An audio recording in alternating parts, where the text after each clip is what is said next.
In this program, we are going to understand how to calculate the selling price for any article.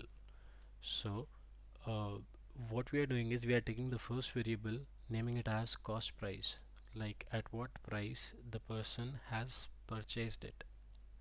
So, here we are using the input function and we are displaying a message inside that, like enter the cost price, and we are converting that particular value into integer and we are storing it in this variable.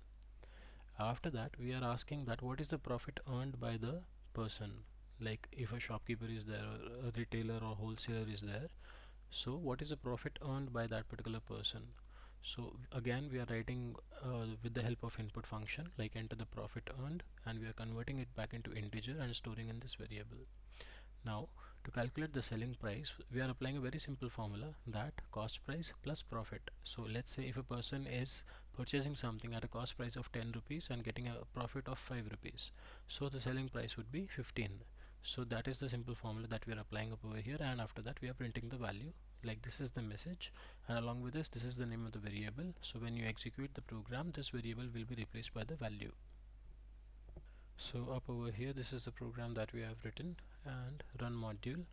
So it is asking enter the cost price, let's say 10, and it is asking for the profit, let's say 5. So selling price is 15.